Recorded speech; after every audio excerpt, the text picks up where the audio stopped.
Hola muchachos, bienvenidos a esta clase de integradora. En esta ocasión daremos inicio a lo que son el temario de la unidad 2 correspondiente a nuestra materia. Como bien habíamos estado viendo desde la unidad 1 el desglose de cómo conformar un proyecto de software en el caso para nuestra materia, vamos a continuar el día de hoy con la parte de la justificación del proyecto y el plan de proyecto. Las metodologías de desarrollo del proyecto ustedes ya lo tienen asignado como una actividad para entregar. Entonces, el día de hoy nos centraremos en los primeros dos puntos de nuestra agenda. Iniciando lo que es la justificación de un proyecto, debemos de conocer primero, obviamente, cuál es la necesidad que el proyecto tiene que cumplir y a partir de la necesidad, la definición de los objetivos, que nosotros ya sabemos que esos objetivos deben de tener ciertas características. La justificación no es otra cosa más que definir y demostrar el por qué es importante el desarrollo de la investigación.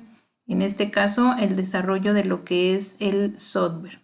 Además, debemos de exponer algunos beneficios que se deben obtener al finalizar la implementación del proyecto. La justificación pues no es otra cosa más que las razones del por qué y el para qué de realizar la investigación. Es decir, justificar una investigación consiste en exponer los motivos por los cuales es importante llevar a cabo cierto estudio o cierto software. A partir de lo que es la definición de la justificación de nuestro proyecto, viene la parte de la delimitación o alcances del proyecto. La delimitación es aquella parte en donde nosotros debemos de dimensionar la cobertura y el alcance que tiene el proyecto, desde espacio, periodo y hasta perfil socioeconómico demográfico del objeto de estudio. ¿Cuáles son algunas de las preguntas que nos pueden servir de guía para definir si nuestra justificación está bien hecha o no? Al igual que nuestro alcance, son las siguientes. Por ejemplo, nos dice que si la justificación es clara y concreta, la razón del por qué y para qué se realizará la investigación. Es clara y precisa la dimensión y profundidad con que se realizará el estudio. Si se fijan, aquí estamos definiendo claramente el por qué y para qué. Entonces, nosotros una vez definiendo el por qué y para qué y teniéndolo muy claro es donde vamos a comenzar a definir la justificación. ¿Cuáles son algunos criterios que debemos de considerar para definir lo que es una justificación? Número 1, la magnitud del problema. Esto se refiere a que el problema se debe demostrar si afecta o no a gran cantidad de individuos o personas dentro de una empresa.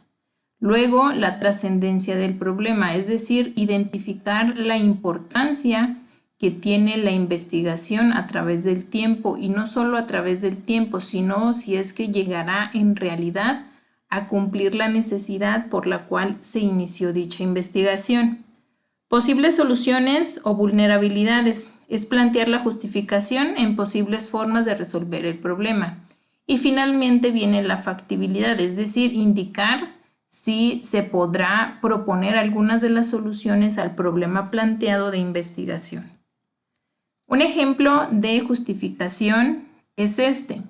Nos dice, el proyecto que se llevará a cabo surge a partir de querer mejorar el proceso que se realiza de inventario mensual dentro de la Cruz Roja de la Delegación Nombre de Dios. Por lo tanto, la propuesta de mejora ante esta problemática será la implementación de un sitio web de inventario que permita agilizar los procesos en el control de inventarios.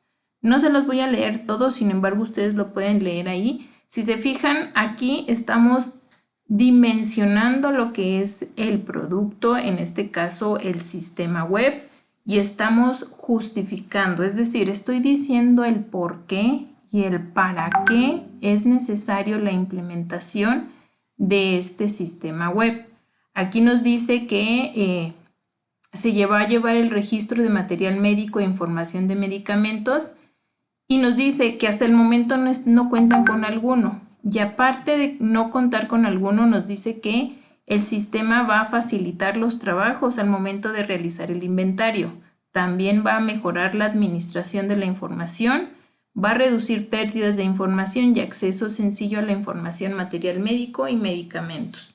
Entonces, si se fijan, estamos como que diciendo las razones del por qué vale la pena llevar al cabo a término nuestra investigación o en este caso nuestro proyecto de software. Hasta ahí sería lo que es la definición de la parte de la justificación, que es muy importante, al igual que los alcances.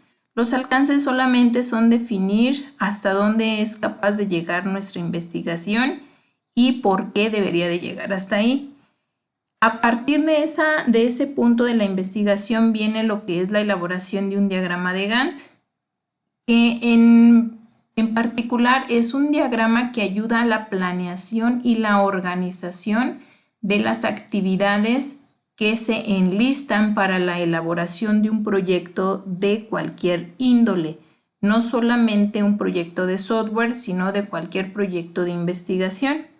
Nos dice que el diagrama de Gantt se creó a principios del siglo XX y que hasta hoy en día sigue siendo de mucha utilidad para poder llevar a cabo una correcta planificación y organización de las actividades del proyecto.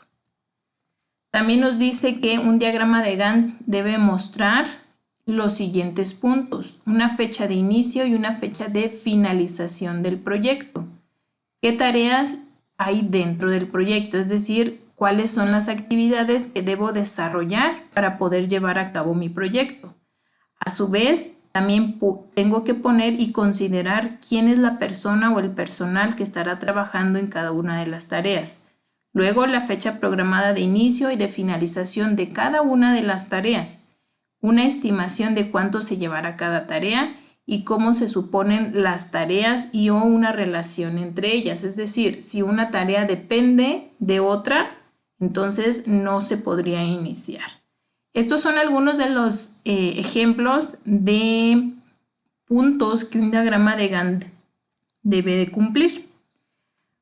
Otros componentes son pues las fechas, las tareas, los plazos previstos, las tareas interdependientes. ¿Qué es una tarea interdependiente? Es aquella que se lleva a cabo en cualquier momento, mientras hay otras actividades que se deben de complementar antes o después de que empiece o termine otra tarea. Luego viene la parte del progreso, donde el diagrama de Gantt muestra exactamente cómo se está desarrollando tu proyecto, ya que te ofrece una representación de las tareas en cómo se han completado, ¿sí? Bien, creo que algunos de ustedes supongo ya han podido elaborar algún diagrama de Gantt. Sin embargo, pues no queda de más en dar a conocer cuáles son los elementos o cuáles son las ventajas más bien de la elaboración de un diagrama de Gantt. Número 1, pues nos permite claridad. ¿Por qué claridad? Porque yo en un diagrama puedo identificar hasta con diferentes colores qué tanto dura una actividad, quién va a estar a cargo y la organización de dicha actividad. La siguiente ventaja, una vista general simplificada. Me permite a mí observar desde un inicio hasta un fin qué es lo que se tiene que organizar y llevar a cabo dentro del dicho proyecto. Las siguientes son datos sobre el rendimiento, es decir, me permite a mí como desarrollador o como planeador o como dueño del propio proyecto verificar algunos datos que me permita tomar decisiones. Una mejor gestión del tiempo, debido a que yo ya sé cuánto tiempo más o menos voy a tardar en cada una de las tareas y cuánto tiempo me va a llevar considerar la implementación del proyecto. Obviamente también nos presenta la ventaja de flexibilidad, ya que las tareas que yo ponga con fecha de inicio y fecha de fin, podré ponerle algún tiempo de colchón o algún tiempo extra en dado caso de que surja algún inconveniente al tener que realizarlo. ¿Cómo creo un diagrama de Gantt? En primera instancia, pues debo de tener una lista de todas las tareas que yo debo de definir. Para ello es necesario que yo defina la metodología de desarrollo, en este caso, que voy a utilizar. Si es una metodología de desarrollo ágil, si es una metodología de desarrollo basada en el ciclo de vida de software, entonces tengo que definir cada una de las actividades que conforman dicha metodología. A partir de esa metodología surge la lista de las tareas o actividades a realizar. Siguiente nos dice, haz una lista de todas las tareas interdependientes, es decir, todas aquellas tareas que se pueden realizar independientemente o las tareas que se pueden realizar dependiendo de otras tareas antes realizadas. Luego, pues es aquí donde se crea una línea temporal del proyecto en donde se define el periodo de inicio y terminación del mismo. Recuerden que el periodo de inicio y terminación de un proyecto depende mucho de la complejidad y de los objetivos que se quieren alcanzar. Y luego, finalmente, se asignan las tareas a miembros del equipo de desarrollo, quienes realizarán cada una de las actividades y en ese preciso momento que se supone debe de cumplirlos. Existen algunos programas, muchachos, que nos permiten la elaboración de los diagramas de Gantt de manera muy sencilla, poniendo el listado de las actividades, poniendo en qué consiste, poniendo quién va a ser el encargado y la duración. Sin embargo, también hay algunos programas fáciles de utilizar, como lo es Excel, que nos dan este tipo de diagramas de Gantt. Si se fijan, en la parte de arriba tengo la duración y se separa por semanas. No es tan necesario separarlo por semanas, inclusive hay algunas actividades que se pueden separar por días.